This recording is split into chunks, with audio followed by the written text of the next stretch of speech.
નમસ્કાર વિદ્યાર્થી મિત્રો, કેમ છો? વર્લ્ડ ઇનબોક્સ એકેડેમીની યુટ્યુબ ચેનલ પર તમારું હાર્દિક સ્વાગત છે. આપણે દર સોમવારે મળીએ છીએ ઇકોનોમી વીકલી કરંટ અફેરની અંદર. દેશ અને દુનિયામાં અઠવાડિયા દરમિયાન જે મુદ્દાઓ ચર્ચામાં હતા, આપણે એ મુદ્દાઓને પરીક્ષાના પર્સપેક્ટિવથી ચર્ચા કરીએ છીએ.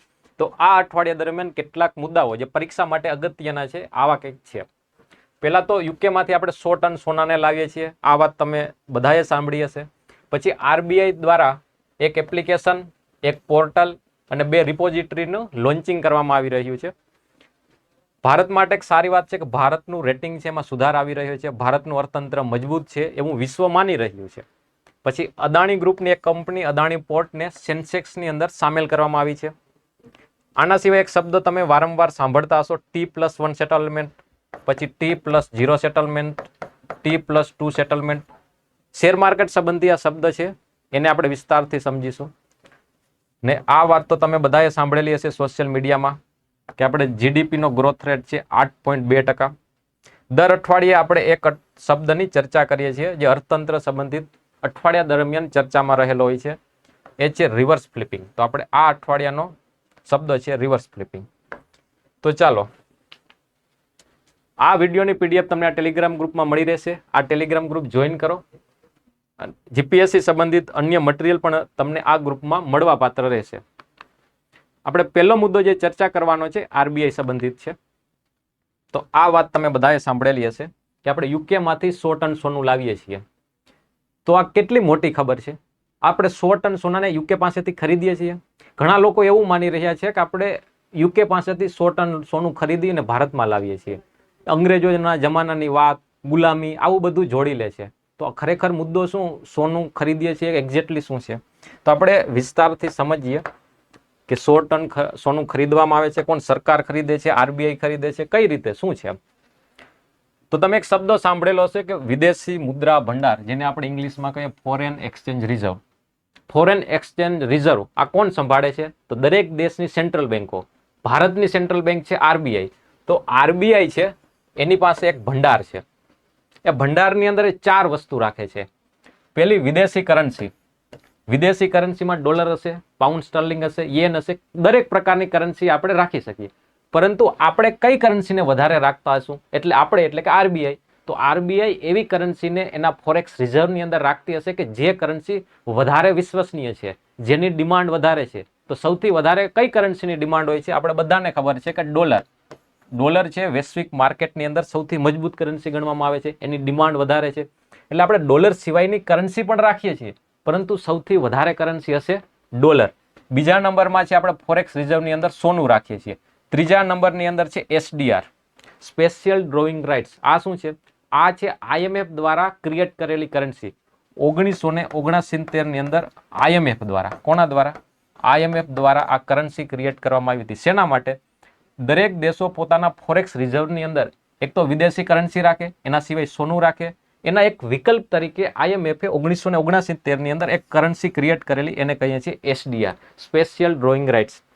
પછી આઈએમએફ દ્વારા જ એક શબ્દ વાપરવામાં આવે છે, આપણે એને ફોરેક્સ રિઝર્વની અંદર રાખીએ છીએ, reserve trench position in IMF.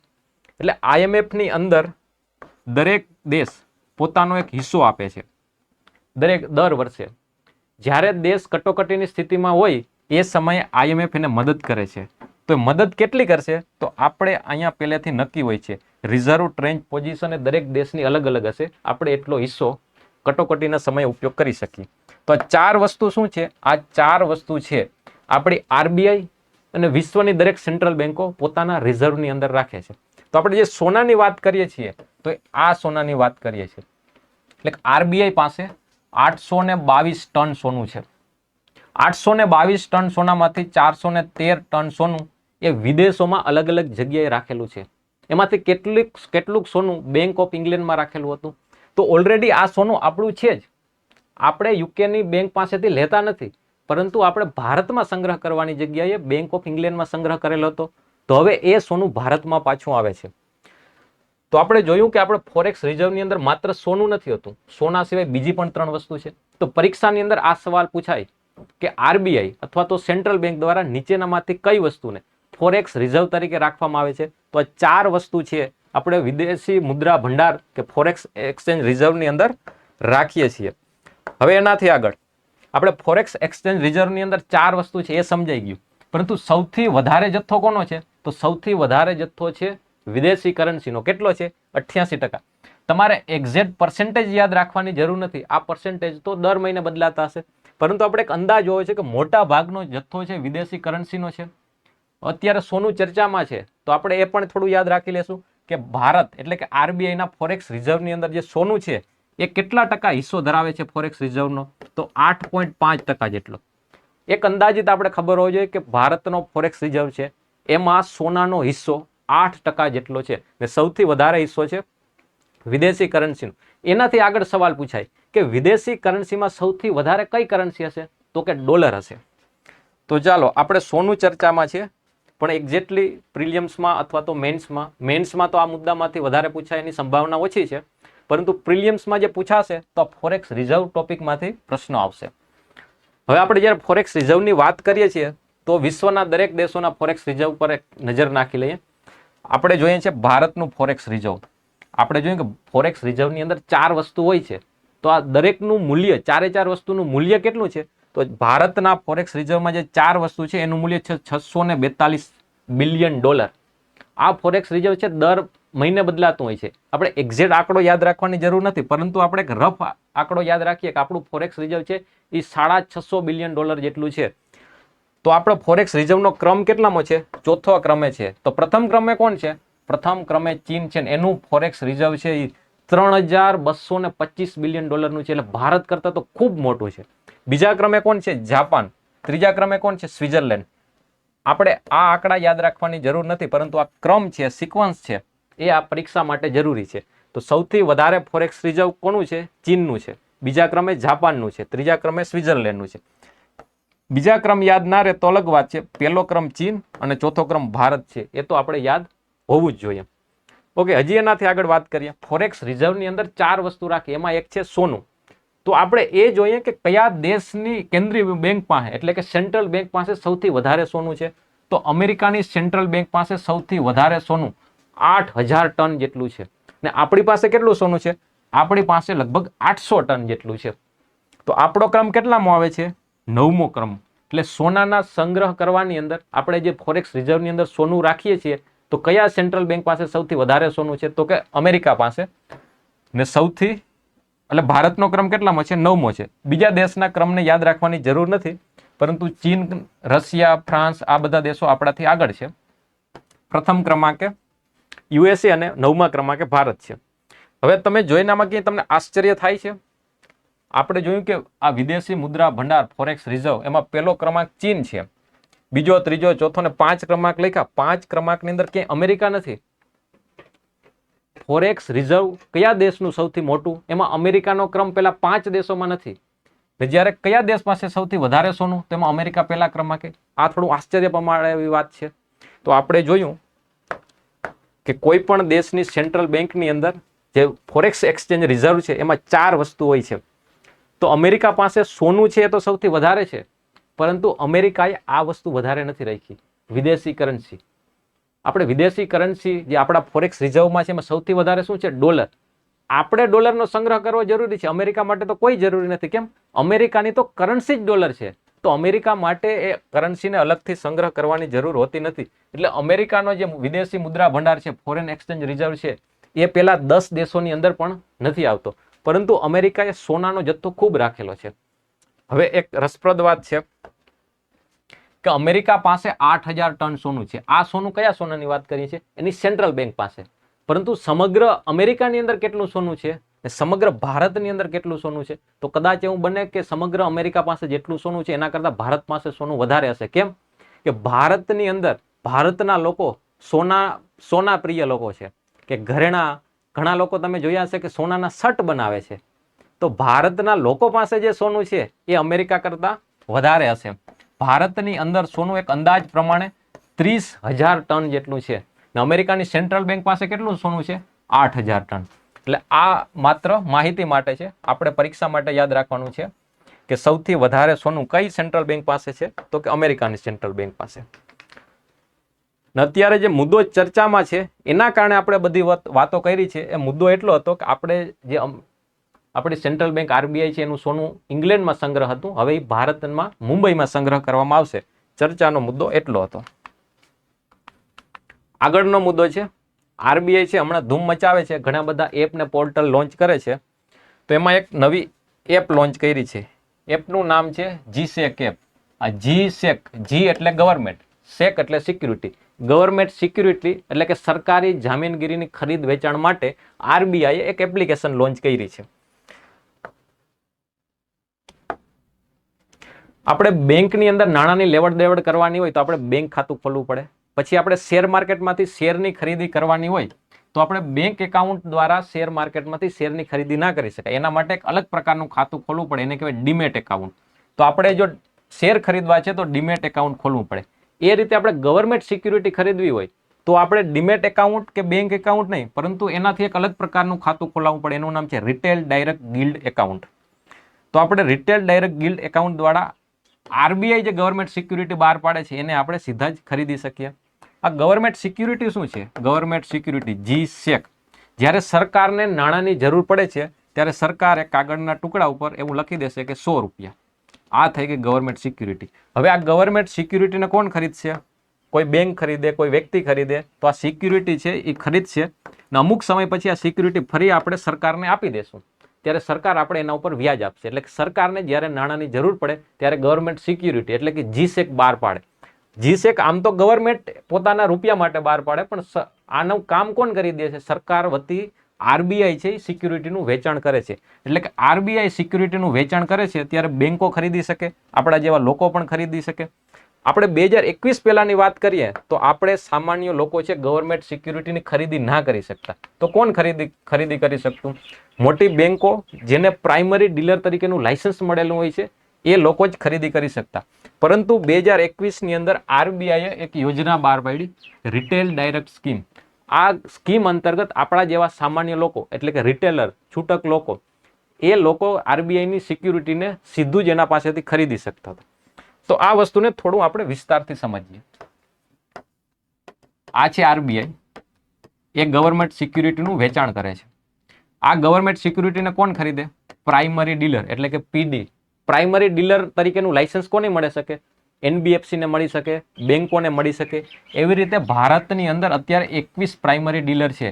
આ પ્રાઇમરી ડીલર છે એ સીધા જ આરબીઆઈ પાસેથી ગવર્મેન્ટ સિક્યુરિટીનું ખરીદી કરી શકતા હતા. આ પ્રાઇમરી ડીલર છે આ ગવર્મેન્ટ સિક્યુરિટીનું ફરી વેચાણ કરે, એના પાસેથી ફરી અન્ય બેંકો કે આપણા જેવા લોકો ખરીદી કરી શકતા હતા.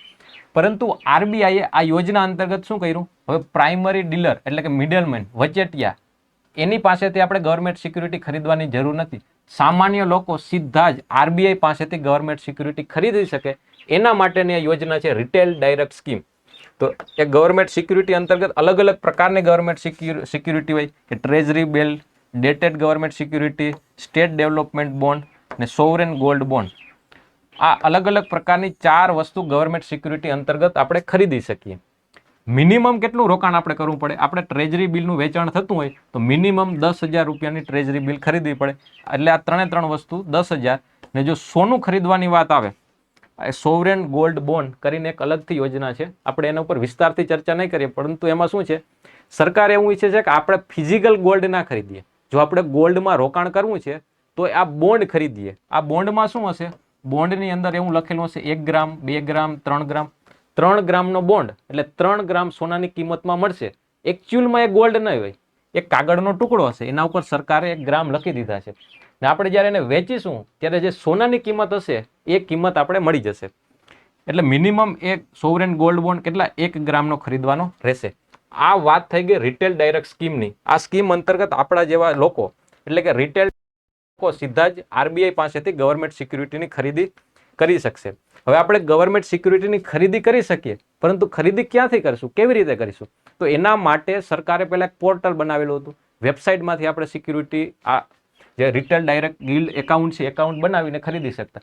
પરંતુ સહુલિયત માટે, સરળતા માટે આરબીઆઈએ એ પોર્ટલની જગ્યાએ એપ્લિકેશન બનાવી છે. તો અત્યારે ચર્ચાનો મુદ્દો છે એ કેમ છે? તો આરબીઆઈએ ગવર્મેન્ટ સિક્યુરિટીની ખરીદી કરવા માટે આ જીસેક એપ લોન્ચ કરી છે. આમ તો આ મુદ્દો છે જૂનો છે. જૂનો કયો? આ રિટેલ ડાયરેક્ટ સ્કીમ એ 2021માં આવેલી છે. અત્યારે કેમ ચર્ચામાં છે? અત્યારે એપ્લિકેશન લોન્ચ કરી છે. તો પરીક્ષામાં શું પૂછાઈ શકે? જીસેક એપ શું છે? બીજો પ્રશ્ન શું પૂછાઈ શકે? જીસેક એપ કોના દ્વારા લોન્ચ કરવામાં આવી છે? તો ઓપ્શનમાં આવશે કે સેબી. તો કે ના, સેબી દ્વારા નહીં, પરંતુ આરબીઆઈ દ્વારા જીસેક એપ. આનો ઉપયોગ શું છે? રિટેલરોને ગવર્મેન્ટ સિક્યુરિટી ખરીદવા માટે.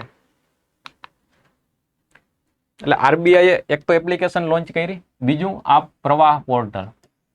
પ્રવાહ પોર્ટલનું કામ શું છે? તો કે આરબીઆઈ ઘણા કામ કરે છે. બેંકોને, વ્યક્તિઓને, કોઈ એનબીએફસીને આરબીઆઈ પાસેથી અલગ અલગ પ્રકારના લાયસન્સ લેવાના હોય છે, બીજી પણ પરવાનગી લેવાની હોય છે. તો આરબીઆઈ એના માટે અલગ અલગ વેબસાઇટો બનાવેલી હતી, અલગ અલગ એપ્લિકેશનો બનાવેલી હતી. તો જે કામ હોય એ પ્રમાણે અલગ અલગ એપ્લિકેશન, અલગ અલગ ડિપાર્ટમેન્ટથી આ બધા કાગજી કાર્યવાહી, પરવાનગી લેવાની હતી. તો પણ આ કામ કેવું છે? થોડું જટિલ બની જાય છે. એક કામ કરવા માટે એક વેબસાઇટ પર, બીજું કામ કરવા બીજી વેબસાઇટ પર. એના કરતાં આપણે ડિજિટલ ગુજરાત એક વેબસાઇટ છે, એ વેબસાઇટ આપણા જેવા લોકો માટે છે. એમાં અલગ અલગ પ્રકારના સરકારના કામો આપણે ત્યાં કરી શકીએ. આવકનો દાખલો કાઢવાનો હોય કે એના સિવાયના અલગ કામ કરવાનો હોય, બધા જ આપણે ડિજિટલ ગુજરાત પોર્ટલ પર મળી જશે. એ જ રીતે આરબીઆઈ એક પ્રવાહ પોર્ટલ લોન્ચ કર્યું. આ પોર્ટલની અંદર આરબીઆઈ અંતર્ગત જે પણ કંઈ સેવા આપવામાં આવતી હતી, દરેક સેવા એક જ પોર્ટલ પરથી મળી જશે. પરીક્ષા માટે આપણે બસ 2 લીટીનું કામ છે કે પ્રવાહ પોર્ટલ કોને લોન્ચ કર્યું? તો કે આરબીઆઈ. આ પ્રવાહ પોર્ટલનું કામ શું છે? તો આરબીઆઈ દ્વારા અલગ અલગ લાયસન્સ, પરવાનગી આપવામાં આવતી એ બધી જ એક જગ્યાએથી મળવા પાત્ર રહેશે. પ્રવાહ પોર્ટલનું full form: platform for regulatory application validation and authorisation. RBI આ સાથે ત્રીજી વસ્તુ પણ લોન્ચ કરી છે. એના પહેલા શબ્દો જોઈ લઈએ. MTech, fintech. આના જેવો એક શબ્દ તમે સાંભળેલો હશે, એજ્યુટેક. એજ્યુટેક, education plus technology, emerging plus technology, finance plus technology. એટલે એજ્યુકેશન માટે કામ કરતી કંપની ને ટેકનોલોજીનો ઉપયોગ કરે, જેમ કે અનએકેડમી, બૈજુસ, આ બધી કંપનીઓને એડટેક કંપનીઓ કહેવાય. કોઈ ફાઇનાન્શિયલ કંપની છે, નાણાકીય ક્ષેત્રે કામ કરે છે ને ટેકનોલોજીનો ઉપયોગ કરે છે, એને કહેવાય ફિનટેક. બેંકો છે, સામાન્ય બેંકો જે ઓફિસો બનાવીને બેઠી છે, એચડીએફસી, પીએનબી, આ બધી બેંકો નાણાકીય કામ જ કરે છે ને ટેકનોલોજીનો ઉપયોગ જ કરે છે. પરંતુ એનો મૂળ ઉદ્દેશ્ય માત્ર ટેકનોલોજીને ડિજિટલી નથી, એ ઓફલાઈન કામ કરે છે. તો એને આપણે ફાઇનાન્શિયલ ટેકનોલોજી ના કહી શકીએ, પરંતુ માત્ર જેમ કે પેટીએમ છે, તો પેટીએમ માત્ર એપ્લિકેશન જ છે, ફાઇનાન્શિયલ ક્ષેત્રમાં કામ કરે છે ને ટેકનોલોજી ઉપર નિર્ભર છે. તો એવી બધી કંપનીને આપણે કહીએ ફિનટેક. ઇમર્જિંગ ટેકનોલોજી સંબંધિત કામ કરે છે, એના માટે એક શબ્દ આરબીઆઈ બનાવ્યો છે, ઇમટેક. તો શું છે? એમટેક અને ફિનટેક એ રિપોઝિટરી છે. રિપોઝિટરી એટલે અલગ અલગ માહિતીનો સંગ્રહ કરેલું ભંડારણ કે સંગ્રહ સ્થાન, એને કહેવાય રિપોઝિટરી. તો આરબીઆઈએ 2 રિપોઝિટરીને લોન્ચ કરી છે. આ રિપોઝિટરીનો ઉદ્દેશ્ય શું છે? જે ફિનટેક રિપોઝિટરી છે એનું કામ છે કે ફાઇનાન્શિયલ ટેકનોલોજી કેવા કામ કરે છે, પછી એના સંબંધિત કેવી માહિતી હોય ફાઇનાન્શિયલ કંપનીઓ આ રિપોઝિટરી સાથે શેર કરી શકે છે ને આની માહિતી કોઈ ફાઇનાન્શિયલ ટેકનોલોજી કંપનીને જરૂર હોય તો એમાંથી માહિતી લઈ શકે છે. એટલે કે માહિતીની રિપોઝિટરી એટલે કે એક સંગ્રહ સ્થાન છે. એ જ રીતે બીજા પ્રકારની રિપોઝિટરી છે. આ કોના માટે છે? આરબીઆઈ જે એનબીએફસીનું નિયંત્રણ કરે છે. ભારતની અંદર લગભગ 10,000 જેટલી એનબીએફસી છે. વીમા ક્ષેત્રે કામ કરતી એનબીએફસી, પેન્શન ક્ષેત્રે કામ કરતી એનબીએફસી, ચીટ ફંડ ક્ષેત્રે કામ કરતી, ઇન્વેસ્ટમેન્ટ માટે કામ કરતી એનબીએફસી. પરંતુ એમાંથી કેટલીક એનબીએફસી એવી છે કે જેનું નિયંત્રણ કરે છે આરબીઆઈ. તો આરબીઆઈના નિયંત્રણમાં આવતી એનબીએફસી એ અત્યારની ઉભરતી ટેકનોલોજી, ઇમર્જિંગ ટેકનોલોજી એટલે કે artificial intelligence, machine learning, cloud computing, આ બધી ટેકનોલોજીનો ઉપયોગ એનબીએફસી કરે એના માટે આ એક રિપોઝિટરી તૈયાર કરવામાં આવી છે. પરીક્ષા માટે આપણે કેટલું ઉપયોગી છે? પરીક્ષા માટે ઉપયોગી છે કે એમટેક ને ફિનટેક કોને લોન્ચ કર્યું છે? તો કે આરબીઆઈ. આ બંનેનો ઉદ્દેશ્ય એક એક લીટીમાં ખબર હોવી જોઈએ. એમટેકનો ઉદ્દેશ્ય છે કે ઇમર્જિંગ ટેકનોલોજી સંબંધિત માહિતી ને ફિનટેકનો ઉદ્દેશ્ય છે ફાઇનાન્શિયલ ટેકનોલોજી સંબંધિત માહિતીનો સંગ્રહ કરો. કોને લોન્ચ કર્યો છે? આરબીઆઈ. આનું મેનેજમેન્ટ કોણ કરે છે? આનું મેનેજમેન્ટ કરે છે રિઝર્વ બેંક ઇનોવેશન હબ. હા, અહીંથી એક બીજો સવાલ પણ બની શકે, રિઝર્વ બેંક ઇનોવેશન હબ એ કોના અંતર્ગત આવતી સંસ્થા છે? તો કે આરબીઆઈ અંતર્ગત આવતી સંસ્થા છે ને આરબીઆઈની આ સંપૂર્ણ આરબીઆઈની માલિકીની સંસ્થા છે. મેન્સ માટે આ કોઈ મુદ્દા ઉપયોગી એટલા નથી, આ બધા જ મુદ્દા ઉપયોગી છે આપણે પ્રિલિમ્સ માટે. તો હવે આપણે શેર માર્કેટ સંબંધી વાતો કરીએ. શેર માર્કેટ છે છેલ્લા થોડા સમયથી ખાસ એવું ચર્ચામાં રહે છે. આપણે ગયા અઠવાડિયે ગયા સોમવારે એક મુદ્દો ચર્ચા કરેલી કે આરબીઆઈએ 2.11 લાખ કરોડનું સરપ્લસ સરકારને આપ્યું છે. પછી આપણે એમાં એ જોયું હતું કે 2.11 લાખ કરોડનું સરપ્લસ આપ્યું છે એનાથી સરકારને કેવા કેવા ફાયદાઓ થઈ શકે. તો આપણે અમુક ફાયદાઓની ચર્ચા કરેલી. એમાં એક ફાયદો આપણે એવું હતું કે આ વસ્તુ એવું દર્શાવે છે કે ભારતનું અર્થતંત્ર, ભારતની બેન્કિંગ સિસ્ટમ એ મજબૂત છે. એના ઉપરથી આપણે એવું પણ એક અંદાજ લગાવી શકીએ કે ભારતનું રેટિંગ હવે સુધરશે. રેટિંગ એટલે કે ભારતનું અર્થતંત્ર મજબૂત હશે તો ભારત છે ડિફોલ્ટ નહીં કરે. ડિફોલ્ટ કરવો એટલે કે ભારતે બીજા પાસેથી ઉધાર લીધા છે, એ ઉધાર હવે ચૂકતા કરવાની કેટલી ક્ષમતા છે એના ઉપરથી ભારતને રેટિંગ મળે. જેમ કે આપણે સ્કૂલ કોલેજની અંદર પહેલા રેટિંગ મળતા હતા A, B, C, D, F. F એટલે ફેલ, A એટલે સૌથી સારો ગ્રેડ. એ રીતે વિશ્વની અંદર 2-3 એવી મહત્વની રેટિંગ એજન્સી છે. એ દરેક દેશને રેટિંગ આપે છે. ને એ રેટિંગ કોના ઉપરથી આપે? કોઈ પણ દેશનું અર્થતંત્ર કેટલું મજબૂત છે એના આધારે રેટિંગ આપે છે. તો ભારતનું અર્થતંત્ર હવે મજબૂતી, નાણાકીય સિસ્ટમ વધારે મજબૂત બની રહી છે એટલા માટેના રેટિંગમાં સુધારો થયો છે. આ છે એક સ્ટાન્ડર્ડ એન્ડ પુઅર, મૂડી અને ફીચ. આ 3 રેટિંગ એજન્સીના નામ છે. આના સિવાય કેટલી રેટિંગ એજન્સી છે, પરંતુ વિશ્વમાં સૌથી મહત્વની રેટિંગ એજન્સી આ 3 એજન્સી છે. એ ટ્રિપલ A થી લઈ ને છેલ્લે CCC+ સુધીના રેટિંગ આપે છે. આ છે ભારતનું રેટિંગ. ત્રણેય એજન્સી અલગ અલગ રીતે રેટિંગ આપે છે. તો આ સ્ટાન્ડર્ડ એન્ડ પુઅર અને ફીચ દ્વારા ભારતને રેટિંગ આપેલું છે BBB- ને મૂડીસે રેટિંગ આપેલું છે Baa3. આપણે એટલું વિસ્તાર ડિટેલ્સથી આ બધી વસ્તુ યાદ રાખવાની જરૂર નથી, પરંતુ આપણું રેટિંગ છે બહુ સારું નથી એવું તમે કહી શકો. આપણે BBB- રેટિંગ છે. અત્યારે રેટિંગમાં સુધારો નથી, પરંતુ આ ચર્ચામાં કેમ છે, એક રેટિંગ ને એના સિવાય આઉટલુક બહાર પાડે. એટલે 2 વસ્તુ બહાર પડે. એક તો રેટિંગ બહાર પાડે, જે હમણાં આપણે જોયું AAA થી લઈ ને C સુધીનું રેટિંગ હતું. તો એક રેટિંગ હોય છે ને બીજું આઉટલુક હોય છે. એટલે કે એ રેટિંગ એજન્સી છે એ ભારત વિશે શું વિચારે છે, તો એ 3 વસ્તુ વિચારી શકે. એક તો ભારત છે પોઝિટિવ દિશામાં છે, ભારત છે ન્યુટ્રલ છે, અને ભારત છે નેગેટિવ છે. જો એનો સ્ટાન્સ, એનું વલણ એવું વિચારતી હોય કે ભારતમાં નેગેટિવ અત્યારે સ્થિતિ છે, એનું રેટિંગ તો કોઈ પણ હશે એનું એ જ હશે. માની લો કે અત્યારે રેટિંગ છે એ BBB- છે, ભારત પર રાખેલું રેટિંગ છે BBB- છે. પરંતુ અત્યારે કરંટમાં શું છે, કરંટમાં એમ છે કે સ્ટાન્ડર્ડ એન્ડ પુઅર છે એને એવું કીધું કે ભારતનું જે રેટિંગ આઉટલુક છે એ પોઝિટિવ છે. અર્થાત એને કોઈ રેટિંગમાં ચેન્જ નથી કર્યો, પરંતુ ભારત ઉપર એ પોઝિટિવ છે. તો ભારતનું રેટિંગ ભવિષ્યમાં સુધરી શકે એવી સંભાવનાઓ છે, સંભાવના દર્શાવે છે. આના પહેલા ભારતનો આઉટલુક શું હતું? ભારતનો આઉટલુક સ્ટેબલ હતો. અત્યારે શું થઈ ગયું છે? પોઝિટિવ થઈ ગયું છે. એટલે આપણે એવી આશા રાખી શકીએ કે સ્ટાન્ડર્ડ એન્ડ પુઅર જે રેટિંગ એજન્સી છે ભારતનું રેટિંગ નજીકના ભવિષ્યમાં સુધારશે. ભારતનું રેટિંગ સુધરશે એનો અર્થ શું થશે? ભારતને એના કેવા ફાયદા થશે? તો પહેલા તો રેટિંગ સુધરે ને એનો અર્થ એવો થાય કે ભારત છે એ જે પણ દેવું લીધું છે દેવું ચૂકતે કરવાની ક્ષમતા ધરાવે છે. જો ભારતનું અર્થતંત્ર મજબૂત છે, આ વસ્તુ સાંભળીને વિદેશી રોકાણકારો છે ભારતની અંદર રોકાણ કરવા માટે આવશે. ભારતની આર્થિક સ્થિતિમાં સુધારો થશે. આ રેટિંગ છે કઈ કઈ વસ્તુ ઉપર આધાર રાખે છે? તો પહેલા તો કયા દેશની ઇકોનોમી મજબૂત છે, એનો ગ્રોથ રેટ કેવો છે, ત્યાંની રાજનીતિક સ્થિરતા કેવી છે, આ બધા પેરામીટર છે કે દેશ આર્થિક વૃદ્ધિ, ફુગાવો એક માત્રામાં હોવો જોઈએ, સરકાર ઓછું દેવું એટલે ઉધારી ઓછી કરેલી હોવી જોઈએ, આપણે જે દેવું લીધેલું છે એ બહુ લાંબા ગાળા માટે ન હોવું જોઈએ, રાજનીતિક સ્થિરતા કે ઇન શોર્ટ કે પાકિસ્તાન છે આ પેરામીટરને ફૂલફિલ ના કરી શકે. ત્યાં ના તો રાજનીતિક સ્થિરતા છે, ના તો વૃદ્ધિ સારી છે, ને ફુગાવાનું પ્રમાણ પણ ખૂબ વધારે છે. એટલે એ દેશની આર્થિક સ્થિતિ, નાણાકીય સ્થિતિ સારી નથી. એટલે પાકિસ્તાન જેવા દેશનું રેટિંગમાં સુધારો ના આવે. ભારત છે આ દરેક માપદંડોની અંદર સારું પરફોર્મ કરી રહ્યો છે, એટલે કે ભારતનું રેટિંગ ભવિષ્યમાં સુધરશે અને એનો ફાયદો ભારત ને ભારતના અર્થતંત્રને મળશે. પછી આગળનો મુદ્દો છે કે અદાણી પોર્ટ એ અદાણી ગ્રુપની એક કંપની છે, એને સેન્સેક્સમાં સ્થાન આપવામાં આવ્યું છે. તો સેન્સેક્સ, નિફ્ટી આવા શબ્દો આપણે સાંભળેલા હશે, તો આપણે એના ઉપર થોડું ડિટેલ્સમાં જોઈએ પછી આપણે મૂળ મુદ્દા ઉપર આવીએ.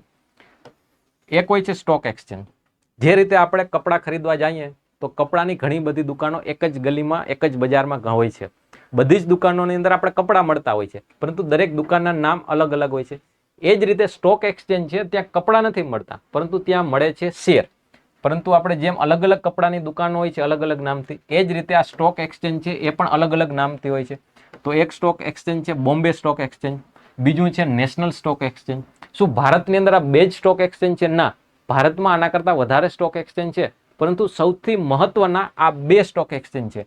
એમાં જે આપણે બોમ્બે સ્ટોક એક્સચેન્જની વાત કરીએ તો એ 1875માં એમની સ્થાપના થઈ હતી, એટલે કે અંગ્રેજોના જમાનામાં. ને આ એશિયાનું સૌથી પહેલું સ્ટોક એક્સચેન્જ છે.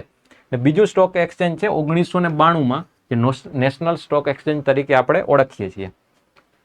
આ બંને સ્ટોક એક્સચેન્જની અંદર કંપનીઓ પોતાને લિસ્ટ કરે છે. કંપનીઓને લિસ્ટ થવું એટલે શું? કોઈ કંપની કોઈ એકની માલિકીની હોય છે, પછી એ કંપની શેર માર્કેટમાં લિસ્ટ થાય, એટલે કે એ કંપનીના શેર આપણા જેવા સામાન્ય લોકો ખરીદી શકે, એટલે એને એમ કહેવાય કે આપણે એ કંપની શેર માર્કેટમાં લિસ્ટ થઈ છે. તો એ બોમ્બે સ્ટોક એક્સચેન્જમાં પણ લિસ્ટ થઈ શકે, નેશનલ સ્ટોક એક્સચેન્જમાં લિસ્ટ થઈ ગયા, આના સિવાયના અન્ય સ્ટોક એક્સચેન્જમાં પણ લિસ્ટ થઈ શકે. આ બંને સ્ટોક એક્સચેન્જની આપણે વાત કરીએ બોમ્બે સ્ટોક એક્સચેન્જમાં, તો બોમ્બે સ્ટોક એક્સચેન્જની પહેલી 30 કંપનીઓ છે, એ 30 કંપનીના માર્કેટ કેપિટલાઇઝેશનના આધારે એક ઇન્ડેક્સ બનાવવામાં આવે છે, એને કહેવાય સેન્સેક્સ. સેન્સેક્સનું ફૂલ ફોર્મ થાય સેન્સિટિવ ઇન્ડેક્સ. આ સેન્સેક્સ કોના ઉપરથી તૈયાર કરવામાં આવે છે? તો બોમ્બે સ્ટોક એક્સચેન્જની અંદર હજારો કંપની લિસ્ટ થયેલી છે, એમાંથી 30 મોટી કંપની છે, એ 30 મોટી કંપનીના આધારે આપણે ઇન્ડેક્સ તૈયાર કરીએ છીએ. કયો? સેન્સેક્સ. આ તો 30 કંપનીઓની અંદર આપણે અદાણી પોર્ટને સામેલ કરવામાં આવી છે, એટલા માટે ચર્ચાનો મુદ્દો છે.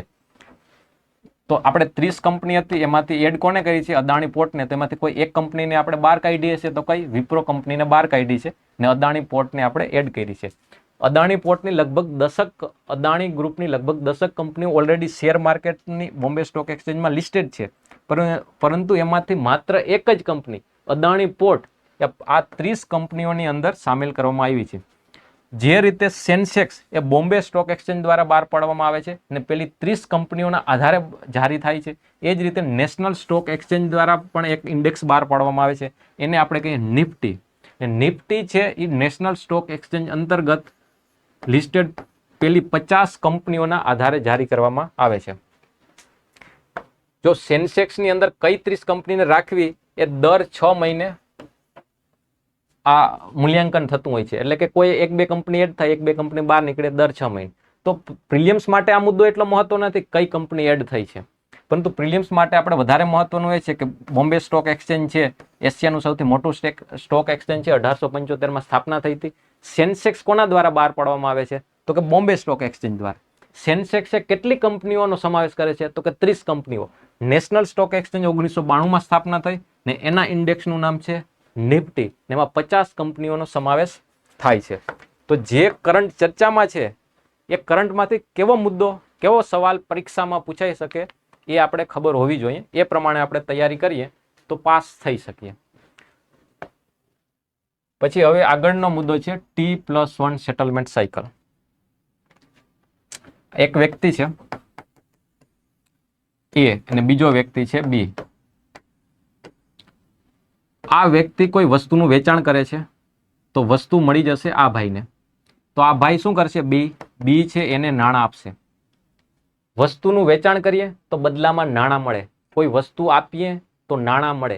આ એક સેટલમેન્ટ પૂરું થઈ ગયું કે કોઈ વસ્તુ આપી બદલામાં નાણાં મળ્યા, એટલે સેટલમેન્ટ થઈ ગયું. એ જ રીતે શેર માર્કેટની અંદર સેટલમેન્ટ થાય. આપણે શેરની ખરીદી કરીએ અથવા શેરનું વેચાણ કરીએ. જો શેરની ખરીદી કરી તો નાણાં આપવા પડશે, શેરનું વેચાણ કરીએ તો આપણે નાણાં મળશે. એટલે શેર આપ્યા, બદલામાં નાણાં લીધા, તો આ એક સેટલમેન્ટ પૂરું થઈ ગયું. આ સેટલમેન્ટ આપણે જે રીતે દુકાને જઈએ, મોબાઈલ લીધો, રૂપિયા આપી દીધા, તો 5 મિનિટમાં સેટલમેન્ટ પૂરું થઈ ગયું. પરંતુ શેર માર્કેટની અંદર સેટલમેન્ટ ત્વરિત પૂરું નથી થતું. આ સેટલમેન્ટ પૂરો થતા 2-3 દિવસનો સમય લાગે છે. તો કેટલા દિવસનો સમય લાગે એ પહેલેથી ફિક્સ હોય છે, અને દરેક દેશના સ્ટોક એક્સચેન્જની અંદર એ સમયગાળો અલગ અલગ છે. તો એ T+ આપણે વાત કરીએ છીએ T+1. ટી એટલે ટ્રેડિંગ ડે. આજે આપણે કોઈ કંપનીનો શેર ખરીદો તો આ ટ્રેડિંગ ડે થઈ ગયો. ટ્રેડિંગ ડે દિવસનો ટ્રેડિંગ ડે એટલે કે એના પછીનો એક દિવસ, એટલે કે ટ્રેડિંગ ડે ને પછીના એક દિવસની અંદર આ સેટલમેન્ટ થશે. એટલે જે વ્યક્તિ આપણે સ્ટોક એક્સચેન્જ છે એમાં અમુક બાયર્સ હશે, એટલે કે શેરની ખરીદી કરવા વાળા હશે, ને એની સામે અમુક સેલર હશે, તો આ વ્યક્તિ પાસેથી શેર આ વ્યક્તિ પાસે જાય છે ને આ વ્યક્તિ છે એમને નાણાં આપશે. તો આ શેર આમના ખાતામાં જમા થાય, એટલે કે આના ડીમેટ એકાઉન્ટમાં જમા થાય ને આ વ્યક્તિ આપેલા નાણાં આ વ્યક્તિના ડીમેટ એકાઉન્ટમાં જમા થાય. આ માટેનો સમય કેટલો લાગે? T+1 સેટલમેન્ટ સાયકલ ચાલતી હોય તો જે દિવસે ટ્રેડિંગ કર્યું એના એક દિવસ પછી આ સેટલમેન્ટ થશે. આજથી થોડા વર્ષો પહેલા ભારતની અંદર T+2 સેટલમેન્ટ સાયકલ હતી. 2023ની અંદર ભારત વિશ્વનો બીજો દેશ એવો બને છે, એટલે પહેલો દેશ ચીન હોય છે અને બીજો દેશ ભારત હોય છે જે T+1 સેટલમેન્ટ સાયકલ અપનાવે છે. ને આ વર્ષથી ભારત અને ચીન બંને T+0 સેટલમેન્ટ સાયકલ અપનાવી છે. એટલે કે જે દિવસે ટ્રેડ લેવાય છે એ જ દિવસે સેટલમેન્ટ થઈ જાય છે. અત્યારે ચર્ચાનો મુદ્દો ભારતના કારણે નથી, ચર્ચાનો મુદ્દો છે અમેરિકાના કારણે, કે અમેરિકાનું જે સ્ટોક એક્સચેન્જ છે એને T+1 સેટલમેન્ટ સાયકલ અપનાવી છે. અત્યાર સુધી અમેરિકાની અંદર T+2 સેટલમેન્ટ સાયકલ હતી. તો આ કામ કરવામાં ભારત અને ચીન અમેરિકા કરતાં આગળ છે. તો આપણે વાત કરી અમેરિકાની અંદર કયું સેટલમેન્ટ સિસ્ટમ ચાલે છે, તો કે T+1. પરંતુ પરીક્ષામાં અમેરિકાનું નહીં પૂછાય, પરીક્ષામાં પૂછાશે ભારતનું. ભારતમાં અત્યારે કયું સેટલમેન્ટ સિસ્ટમ ચાલે છે, તો T+0. હવે ભારતની અંદર હજારો કંપની છે, શેર માર્કેટમાં લિસ્ટેડ છે. દરેક માટે આ T+0 સેટલમેન્ટ નથી. પેલી જે 25 મોટી કંપનીઓ છે એના શેરની ખરીદી કરીએ તો આપણે T+0 સેટલમેન્ટ છે. એના પછીની અમુક કંપનીઓ છે એના માટે T+1 સેટલમેન્ટ છે. એટલે આપણે T+0 સેટલમેન્ટ સિસ્ટમ આજથી 2-3 મહિના પહેલા લાગુ કરી દીધી છે, પરંતુ બધી જ કંપની માટે લાગુ નથી થઈ. આપણે ફેઝ મેનરમાં T+0 સેટલમેન્ટ લાગુ કરીશું. એટલે પહેલા આપણે ટ્રાયલ ને એરર કરીએ કે પહેલા જે મોટી મોટી કંપનીઓ છે એના માટે ટ્રાય કરીએ કે ચાલે છે કે નહીં, પછી બીજી 25 કંપની એડ કરશું, પછી 100 કંપનીઓ એડ કરશું. ધીરે ધીરે આવતા 1-2 વર્ષની અંદર T+0 સેટલમેન્ટ સિસ્ટમ દરેક કંપનીઓ માટે લાગુ કરી દેશું. પરંતુ પરીક્ષાની અંદર આમાંથી 2 સવાલો પૂછાઈ શકે કે T+1 T+0 સેટલમેન્ટ સાયકલ એટલે શું? તો સેટલમેન્ટ સાયકલ એટલે કે આપણે શેરનું વેચાણ કરીએ તો જે શેર ડિલિવર થાય અને નાણાં મળે આનું સેટલમેન્ટ કેટલા સમયગાળામાં થાય. ને બીજું ભારતની અંદર કયું સેટલમેન્ટ સિસ્ટમ છે, તો આપણે કહેશું કે T+0 સેટલમેન્ટ સિસ્ટમ છે. પરંતુ એવો સવાલ પૂછાય કે તમામ શેર માટે T+0 સેટલમેન્ટ લાગુ છે, તો કે ના, તમામ શેર માટે નથી. અમુક પ્રકારના શેર માટે કે જે મોટી કંપનીના શેર છે એના માટે T+0 સેટલમેન્ટ લાગુ કરેલું છે. હવે આગળનો મુદ્દો છે જીડીપી સંબંધિત. આ ડેટા તો તમને બધાને ખબર જ છે. આ અઠવાડિયા દરમિયાન ચર્ચાનો મુદ્દો છે કે ભારત છે રેકોર્ડ બ્રેક રીતે જીડીપી વૃદ્ધિ કરી રહ્યો છે અને મોદી સાહેબ તો એવું કહે છે કે આ તો હજી ટ્રેલર છે, આપણે હજી આગળ ધૂમ મચાવવાની છે. તો આ ફેક્ટ છે એ તો આપણે પરીક્ષા માટે પ્રિલિમ્સ માટે ઉપયોગી જ છે. નાણાકીય વર્ષ આપણે એ યાદ રાખવાનું કે આ 8.2% છે, પરંતુ 8.2% કયા વર્ષની વાત થાય છે, તો નાણાકીય યર્સ એટલે ફાઇનાન્શિયલ યર 2024. હવે નાણાકીય વર્ષ 2024 ની વાત કરીએ અને આપણે જે કેલેન્ડર યર છે બે અલગ વસ્તુ છે. આપણે કેલેન્ડર યરમાં 2024 કોને ગણીએ? 1 જાન્યુઆરી એટલે 1 થી 31/12. જ્યારે આપણે ફાઇનાન્શિયલ યરની વાત કરતા હોઈએ ત્યારે ફાઇનાન્શિયલ યર ચાલુ થાય 1 એપ્રિલ થી 31 માર્ચ. મતલબ 1 એપ્રિલ 2023 થી 31 માર્ચ 2024. એટલે આપણે જે ફાઇનાન્શિયલ યર 2024 ની વાત કરીએ છીએ, ફાઇનાન્શિયલ યર 2024 પૂરું થઈ ગયું છે. 2023 ની 1 એપ્રિલે ચાલુ થયું હતું ને 31 માર્ચ 2024 આ ફાઇનાન્શિયલ યર પૂરું થઈ ગયું છે. તો તમારે આ આંકડાને ખાસ યાદ રાખવાના. ફાઇનાન્શિયલ યર કોને કહેવાય? એને આપણે બીજી રીતે લખતા હોઈએ 2023 અને 24.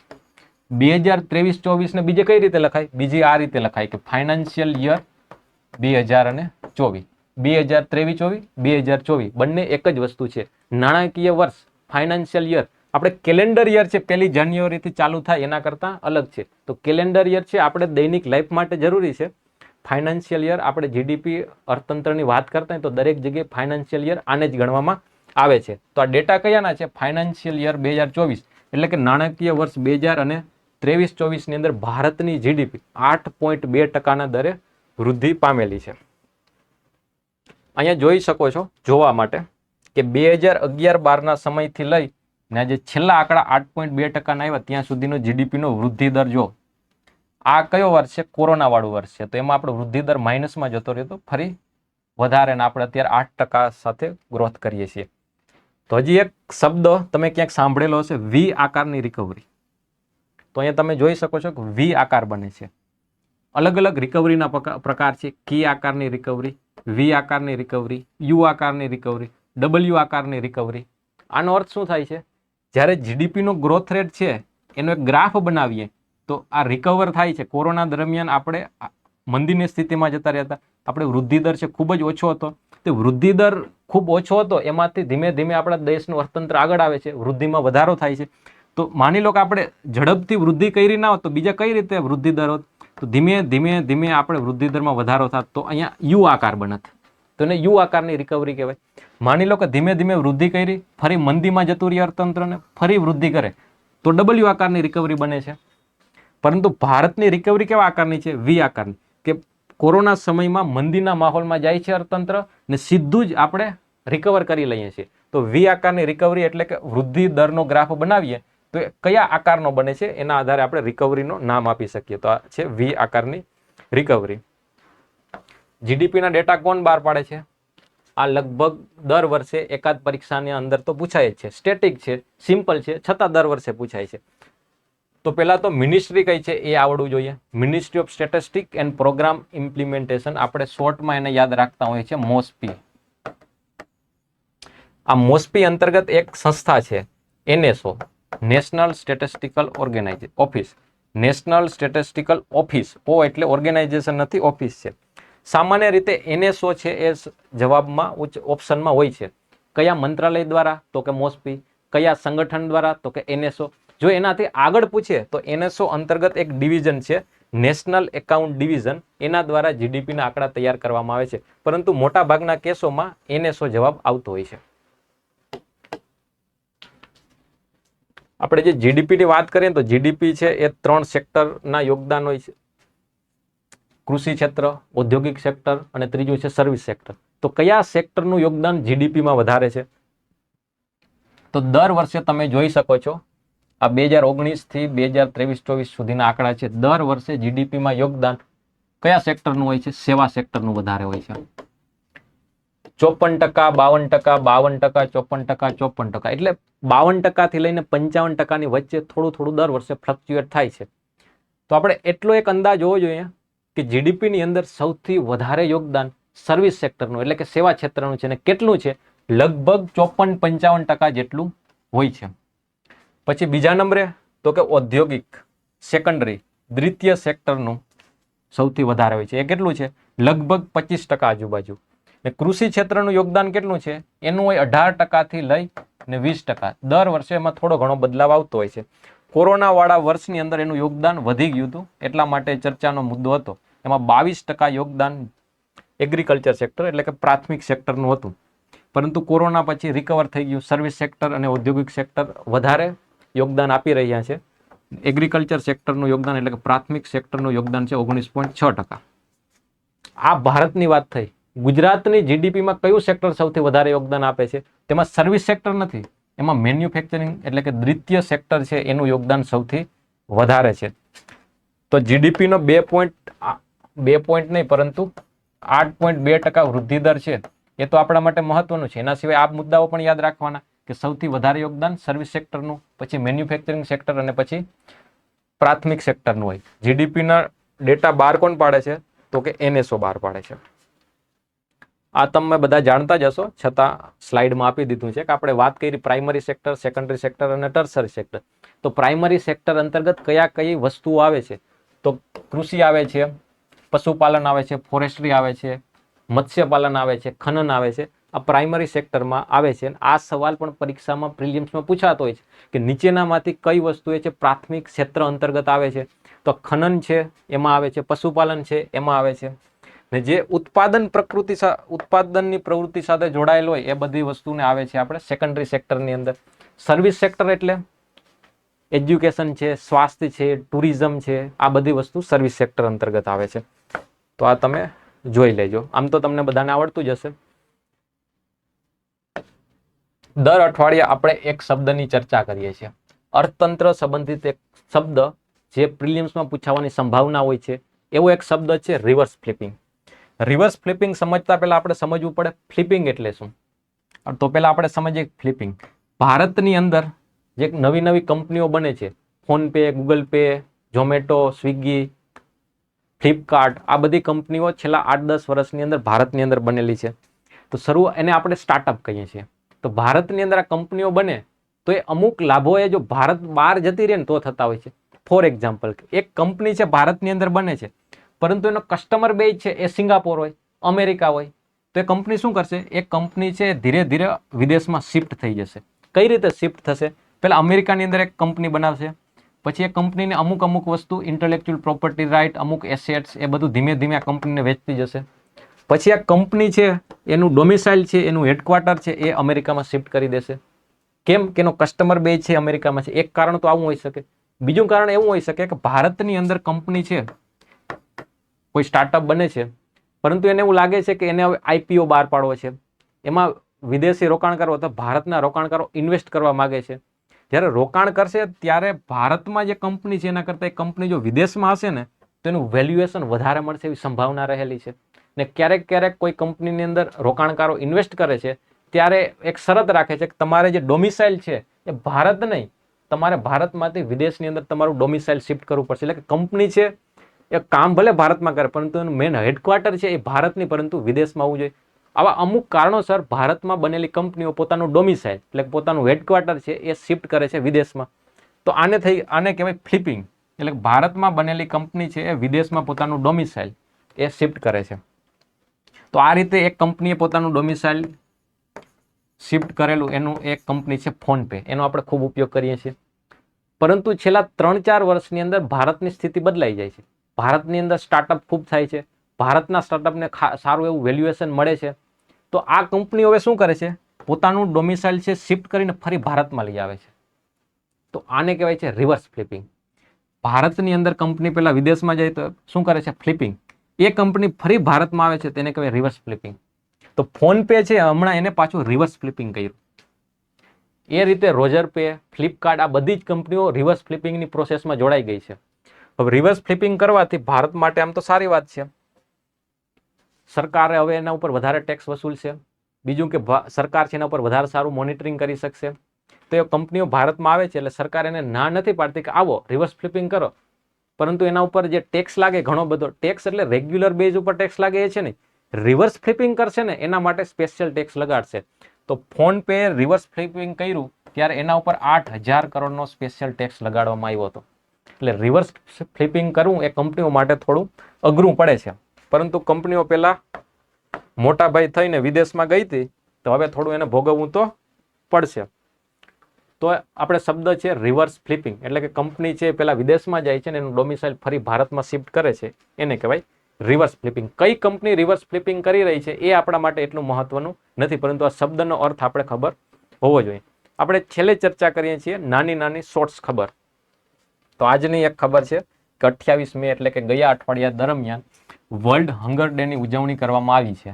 એની થીમ છે થ્રાઇવિંગ મધર, થ્રાઇવિંગ વર્લ્ડ. તો બસ વર્લ્ડ હંગર ડે 28 મે એની થીમ શું હતી? આના સિવાય રિલાયન્સે છે રશિયા સાથે ડીલ કરી છે. શેની ડીલ કરી છે? દર મહિને 30,000 બેરલ ક્રૂડ ઓઇલની ખરીદી કરશે. 30 લાખ બેરલ. એક બેરલ એટલે 159 લીટર. કોના સાથે ડીલ કરી છે? રશિયાએ. કોને કરી છે? તો કે રિલાયન્સે. એનું પેમેન્ટ છે એ રૂબલમાં કરવામાં આવશે. રૂબલ છે રશિયન કરન્સી છે. તો 30 લાખ બેરલ છે એ આપણા માટે મહત્વનું એટલું નથી, પરંતુ ભારતની કઈ કંપની છે? તો કે રિલાયન્સ. કોની સાથે? રશિયા સાથે. ને પેમેન્ટ છે એ રૂબલમાં કરવામાં આવશે, ડોલરમાં નહીં કરવામાં આવે. બાકી મોટા ભાગનો ટ્રેડ છે આપણે વૈશ્વિક માર્કેટમાં ટ્રેડ કઈ કરન્સી દ્વારા થાય છે? ડોલર દ્વારા થાય છે. આપણે ફોરેક્સ રિઝર્વની જરૂર કેમ પડે છે? કેમ કે આપણે વૈશ્વિક વેપાર કરવા માટે વિદેશમાંથી કોઈ વસ્તુને આયાત કરવી એના માટે આપણે ડોલરની ચૂકવણી કરવી પડે છે. પરંતુ છેલ્લા 3-4 વર્ષથી ને ખાસ કરીને કોરોનાના સમયથી ને રશિયા યુક્રેન યુદ્ધ પછીથી વિશ્વના ઘણા બધા દેશો છે હવે ડોલરની જગ્યાએ પોતાની કરન્સી ઉપયોગમાં આવે એના માટે પ્રયત્ન કરે છે. ભારત એવી ટ્રાય કરે છે કે વિશ્વના બીજા દેશો સાથે ટ્રેડ કરે તો રૂપિયામાં કરે. તો રશિયા સાથે એવી જ ટ્રાય કરે છે કે રૂપિયાની અંદર ટ્રેડ કરે. છેલ્લા 2-3 વર્ષમાં આપણે રશિયા પાસેથી ઘણું બધું ક્રૂડ ઓઇલની ખરીદી કરી છે, તો આપણે એમાં ઘણું બધું પેમેન્ટ રૂપિયામાં પણ કરેલું હતું. પરંતુ આ સ્પેસિફિક ડીલની વાત કરીએ તો એનું પેમેન્ટ છે રૂબલમાં થશે.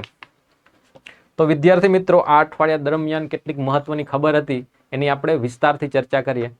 આપણે જોયું કે આ વખતે એટલા મેન્સના પર્સપેક્ટિવથી મહત્વના મુદ્દા નહોતા, પરંતુ પ્રિલિમ્સમાં પૂછાય એવા મુદ્દાઓ સારા એવા હતા.